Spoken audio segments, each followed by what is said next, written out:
We are less than a year away from midterm elections, and it's looking a bit bleak, actually, for Democrats at the moment. We have a stalled legislative agenda. There's some losses over the pandemic, and the lack of a clear political strategy have kind of set alarm bells ringing within the Democratic Party. So deep racial and economic divides are also continuing to plague the country. And then to top it off, we've got Biden's attempts to pass a bill protecting voting rights that actually failed in the Senate. Mitch, let me come back to you. If we look forward now to the midterms, first it has to be said that I guess it's a pretty regular pattern that whenever one party controls the legislative and executive, they tend to kind of lose control in the next election. Still, though, what have the Democrats at least been able to achieve with their hold on the legislative and executive branches now? I mean, were valuable opportunities lost in a way to use their majority better to their advantage, not least because they have two senators that sided with the Republicans on several issues? So it's a great question. I'd start by saying I don't know how much we can fault them for wasting the advantage that they had in the positions that they hold, simply because, and this hovers over all of the debate today, I think, there is such an intractable opposition. And Biden faces political opposition, the likes of which I don't know that we've seen in this country since the Civil War. And the Republican Party is clearly devoted to bringing him down, even if that means risking the democratic process to do so. I mean, we live in a society where right now somewhere between 60 and 70% of Republicans believe the election was stolen and he's not even legitimate. So how much could have been done within that context, I think, is an important question to ask. As for the midterms, I think there are some signs of optimism, perhaps, for the Democrats. Certainly, they are the underdog and they should be. But I don't think it's as bad as it might be. First of all, it's a long time away. But more than that, these traditions that you point to about, the incumbent party holding the executive and the legislative and being hit pretty hard in the midterms, it's true throughout World War II. Really, since World War II, under those circumstances, a president who's got a public approval rating below 50% loses about 40 seats in the House. But these are different times. We're in a more polarized political environment than we've really been in that era at all. And so I think what we used to say is a popular president can help to mitigate that by turning out his own voters.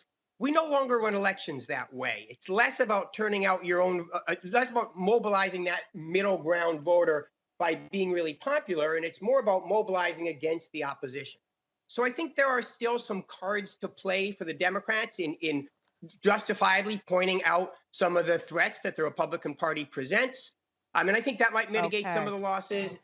And there are some other examples in the Senate where the Republicans have lost their best candidates and Democrats are running strong races. So there's some reasons for optimism. Robert Gutsche, let me ask you, how do Americans feel really, though, now about having the judiciary controlled by conservatives?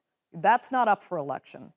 There is a very strong conservative line in the Supreme Court right now. Do you think that could affect their choices in the midterm elections, with the conservative judiciary really affecting and deciding on some very fundamental issues in the country? Well, I think, the Supreme Court, certainly during the Donald Trump administration, was something that got a lot of attention in the public, simply because the number of seats that were open that he placed. And I think that that's a really interesting point for bringing in the discussion to the average American about what Biden can do, right? That's not an area where he can necessarily place some new folk unless something happens in the next couple of years here.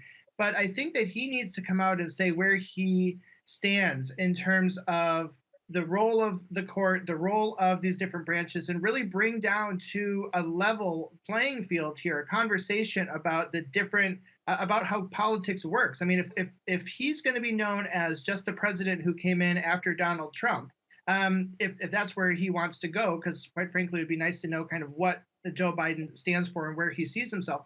This could be kind of that blank slate sort of moment for him to not just re-educate or indoctrinate Americans to the political system, but use issues like voting rights, use issues like the debate that comes up about the Electoral College constantly every 4 years, to really help bring us together around the system that we have that was under attack physically a year ago. I mean, I think Americans are sitting back and saying, we're still talking about this thing from a year ago, but Congress hasn't been able to get through an actual investigation into what did or didn't happen on January 6th.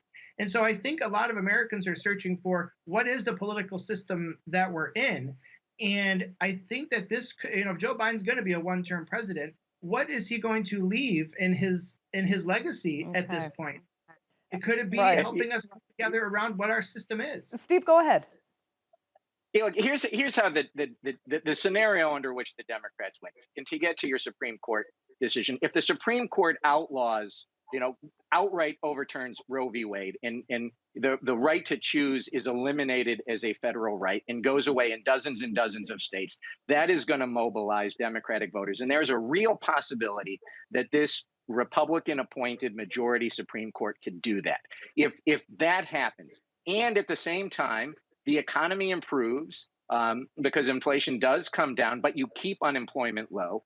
COVID gets to a much lower level, and the Democrats can pass popular things in the Congress, like climate change, like providing universal pre-K. If the Democrats can do all of those things, and boy, that's pulling an inside straight, but if they can do that, yeah, the Democrats have a chance to hold the House. But that's a real tall order. They've got to be lucky on the economy. They got to be lucky on COVID. They've got to be smart politically, and they got to get the Supreme Court to overturn Roe v. Wade. Okay. All possible, but.